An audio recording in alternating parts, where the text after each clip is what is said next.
Hello, beautiful soul. I'm Natalie Southgate. I'm the creator of Chakra Dance. And today's video, is all about the heart chakra.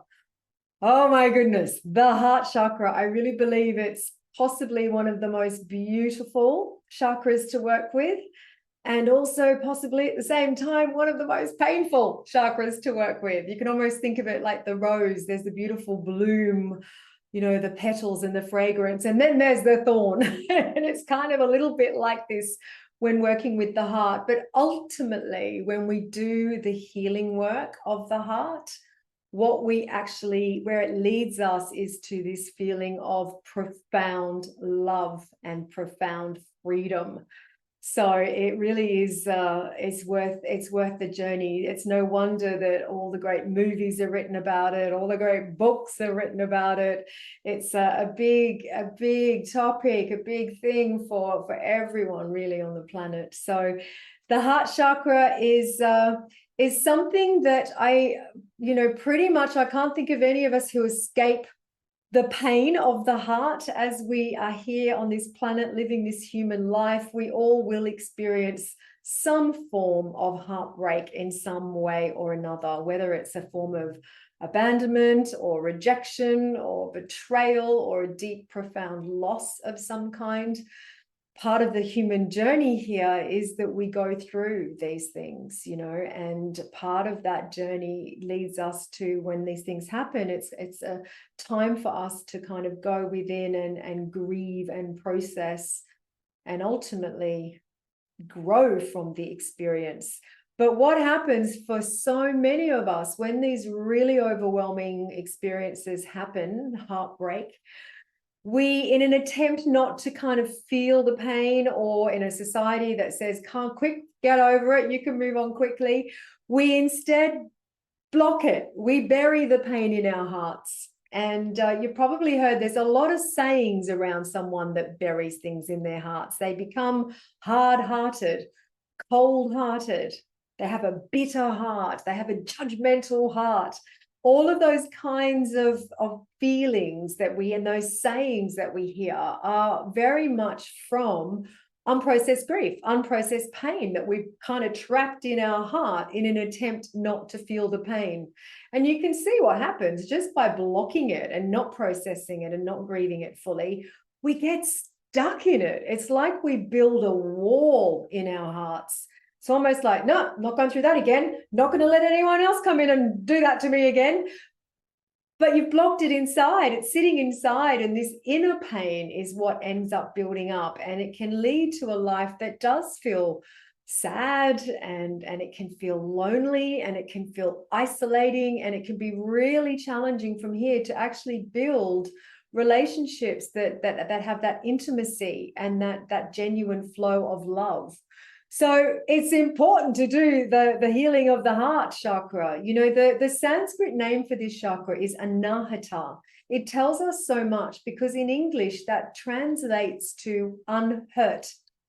An unhurt heart, or unstruck is another translation, an unstruck heart, which is showing us that to actually have this balanced, healed heart chakra, it's about letting go of the hurts, literally the hurts that we're holding in our hearts. There's a beautiful quote that I just love about this process. It's written by the beautiful Elizabeth Kubler-Ross, who wrote On Death and Dying, amongst other brilliant things. And she says, I'll paraphrase it, I might not get it perfectly right, but she said something around beautiful people.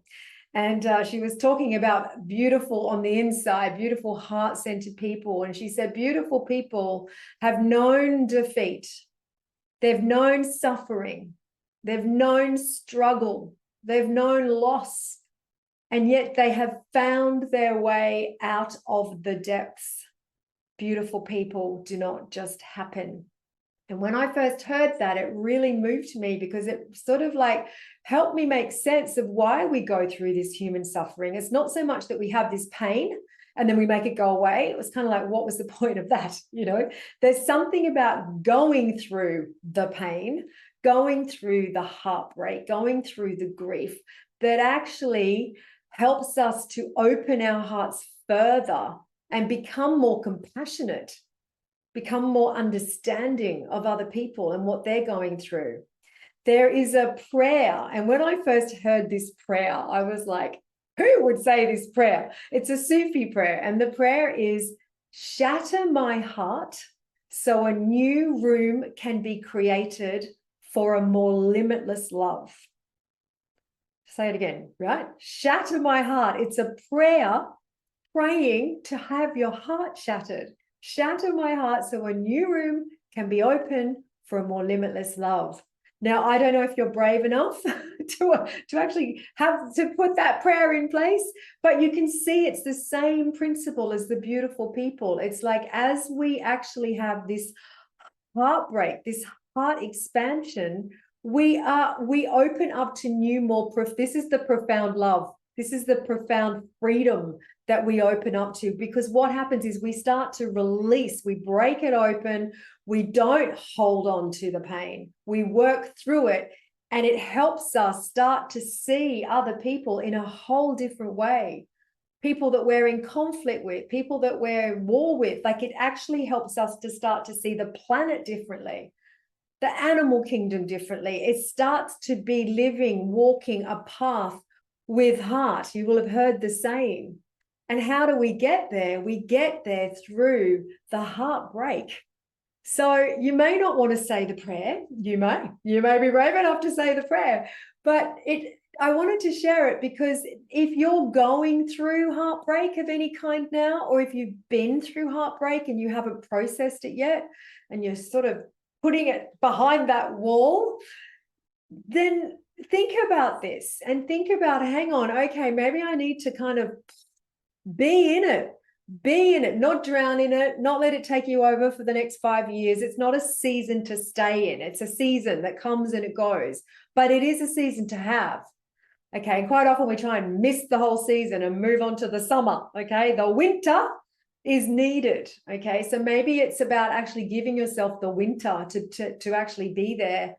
You know, metaphorically speaking, you don't want to spend 3 months there necessarily, but actually letting yourself. I think in our society we really don't allow ourselves to grieve for as long as we probably need to as human souls. But knowing that the ultimate other side of this is this profound love and freedom. So if you don't do it, if you don't give yourself that opportunity, it can stay buried and you end up living in the little heart, almost the little cage that you've built, protecting yourself from all that pain out there, when all that's really happened is you've trapped the pain inside. So you really want to open the gates, and it can be painful. It's not necessarily going to feel good to begin with. Okay, but the more you actually start to process it and release it and come out the other side, you feel the change. And it not only changes you and how you show up for yourself, but it changes your relationship with other people, which, you know, is part of why we're here, isn't it? We're doing the healing work for ourselves. We're here on the planet, but we are in community. We do want connection. This is a big part of the heart as well, but it has to come from within. We can't go grasping for somebody else to try and fill the void or give us the love that we need. It needs to come from within. We need to find that inner love, that self-love, that self-healing, and create that space for that then to come towards us. So that's a little way of thinking about the heart that I just wanted to plant the seed. If you're going through something at the moment, or if you know that you haven't fully processed something. But, you know, there are other practical ways of working with the heart, and all roads to the heart help. Okay, so doing as much healing in different ways will all help kind of open that cage, so to speak. Breath work. The element connected to this chakra is air. Very different element to the other chakras.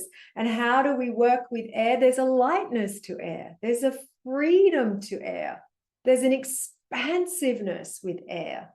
So breath work, just stopping, even if you set an alarm on your phone for every hour for 2 minutes, and just close your eyes and breathe more slowly and more deeply than you usually do, and just allow your breath to slow everything down, to feel that lightness, to feel that expansiveness. You may even want to put your awareness at your heart chakra in the center of your chest. And imagine drawing that air into your heart chakra. Imagine it airing out what needs to be aired out in there. Breathing out what needs to be released in there. Okay, actually working with this element is one way. Obviously, I've talked about vibrational frequencies in colors and so on. So as you can see, the color is green, and but rose pink is also very in alignment with this chakra. So picturing a beautiful pink rose and being in greenery, actually sitting in greenery and breathing the energy from the plants, from the trees in, is actually, and really imagining that going into your heart. So that's another way that you can practically work with this chakra. Another way is through kindness. You know, we talk about love in this very grand gesture way, you know, and I talked about it's all about the movies and whatever, but ultimately love is kindness. And just reflect on kindness in your own life at the moment. What's one, at least one kind thing that you can do for yourself? Start with you this week. Ideally more, ideally at least one kind thing a day, an hour, all the time. You know what I mean? Let's start somewhere, okay? But finding something that actually is being really kind to you that you might want to do. And then what's something kind that you can do for someone you love? Family member, friend. What's the random act of kindness? You know, it's known out there. And then a little more challenging, what's one kind thing that you can do for someone you are in conflict with right now? If there is anyone that you are in conflict with, what is one kind thing? And look, it may be in the outer realm, or it may be through sending a beautiful, loving thought through meditation. Okay, there's different ways that you can work with it, but focusing on kindness as a bit of a theme, a bit of a mantra. Kindness, bring it in. And being gentle. If you think of air, that gentleness, that expansiveness, slowing down a little bit, coming back to your breath. These are all very simple ways that you can set an intention of working with your heart chakra this week. Obviously, I got to say it, chakra dance is amazing for dancing the heart chakra. We've got lots of programs around the heart, and it's because we store so much of this in our physical bodies. Then by actually starting to breathe and move this, you know, literally releasing from the cells of our bodies, from the muscles, from our shoulders, from our hearts, from our arms, what we've been holding on to, releasing that and then opening up to receiving the love on that physical level is just so beautiful. And on that energy level, another little thing that's a beautiful way to work with the heart in your everyday life is to know, first of all, that your arms and your hands are an extension of your heart. There's actually meridian lines that run down.